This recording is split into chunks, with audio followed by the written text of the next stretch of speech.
Bangunan tua berusia lebih 100 tahun tidak hanya bernilai sejarah, namun juga memiliki daya tarik pariwisata, termasuk Kota Pangkal Pinang.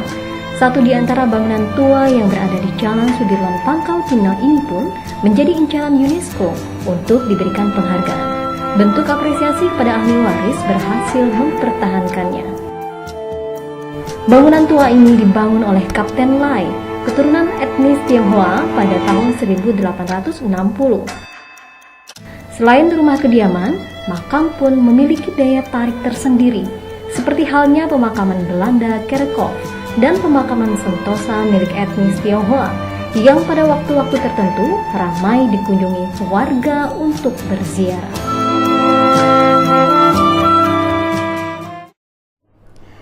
Saudara, bangunan tua berusia lebih 100 tahun tidak hanya bernilai sejarah, namun juga memiliki daya tarik pariwisata.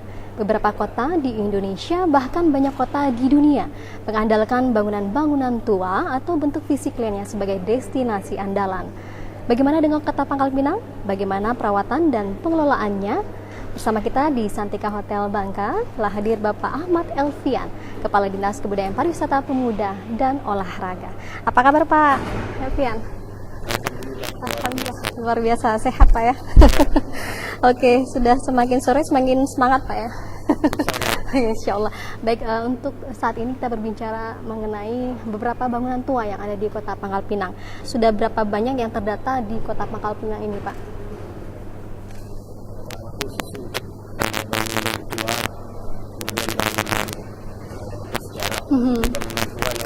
Ya, bangunan tua bersejarah ataupun berstatus cagar budaya.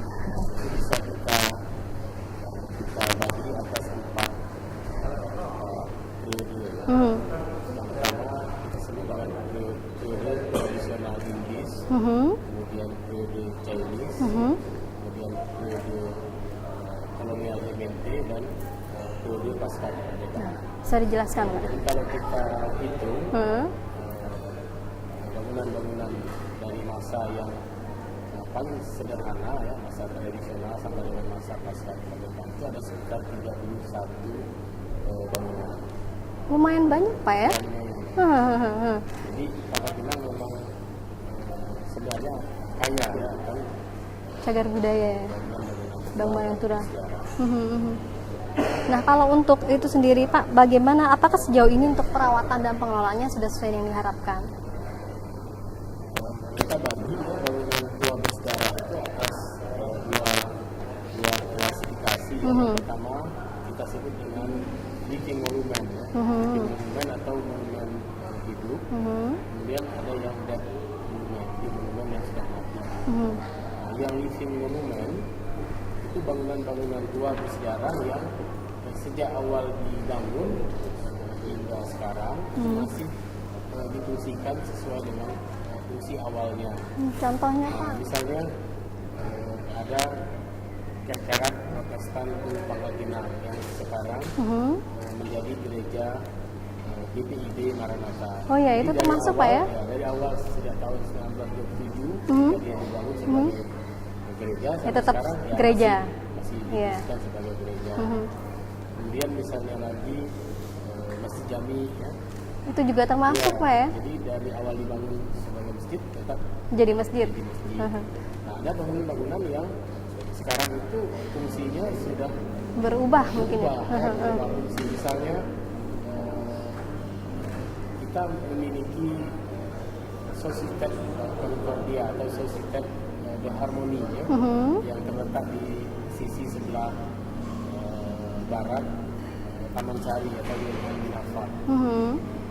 Nah, yang orang Bangka sering menyebutnya dengan Patiwangka.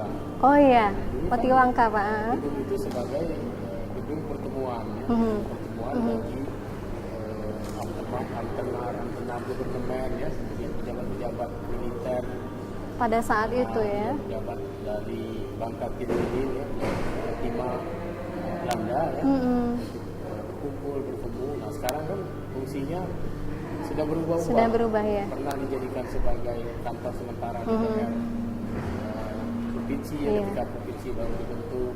Pernah juga jadi kantor pengadilan. Iya, pernah Pak. Iya. Kemudian Sekarang menjadi kantor KONI. Itu saya bisa menyebutnya sebagai dead monument.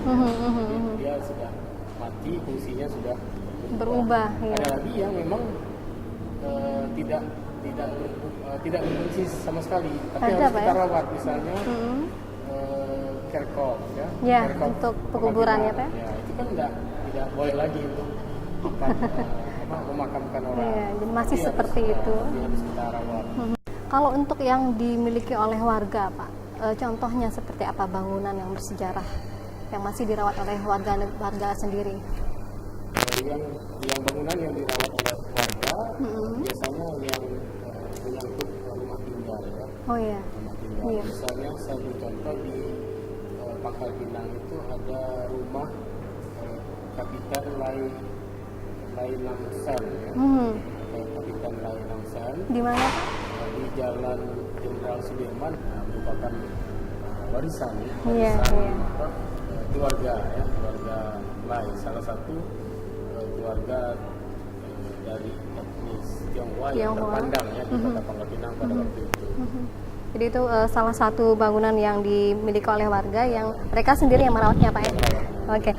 Nah, untuk kalau dari sisi-sisi bangunan yang bersejarah ini, bagaimanakah bentuk perhatian dari pemerintahnya, Pak, terhadap bangunan tersebut supaya menjadi daya tarik bagi wisatawan? Yang pertama, kita harus menetapkan strategi yang disebut dengan perlindungan. Jadi jangan sampai bangunan tua bersejarah itu rusak oleh alam, rusak oleh manusia itu sendiri. Jadi harus dilindungi, itu yang pertama. Yang pertama dilindungi. Dilindungi dengan cara bangunan itu kita registrasi, ya. Registrasi sebagai cagar budaya. Kemudian biasanya di depan bangunan itu kita beri pelang, ya. Dikasih tanda, Pak, ya. Pelang, tanda. Kalau perlu juga kita beri riwayatnya, ya, riwayat bangunan. Sehingga masyarakat tahu, setelah Pak, membaca riwayat itu dia akan ikut, ya, merasa bahwa bangunan itu sangat penting. Nah, kemudian tahapan kedua itu pengembangan. Bagaimana kita mengembangkan bangunan itu agar betul-betul memiliki nilai, ya. Pertama nilai sejarah, nilai ilmu pengetahuan, misalnya nilai arsitektur, kan? Kemudian nilai budaya. Jadi bagaimana kita mengembangkan bangunan itu sehingga dia tidak mati, ya, tidak mati tapi bernyawa, memiliki roh. Artinya dia berbicara, Pak, ya. Sehingga pengembangannya itu bermanfaat bagi masyarakat. Misalnya saya beri contoh, misalnya ini perpaduan antara arsitektur Hakka dengan perpaduan arsitektur Melayu. Arsitektur Hakka itu seperti apa, Melayu itu seperti apa, bangunannya seperti apa, kan itu kan sesuatu yang bisa dipelajari, Pak, ya. Bisa juga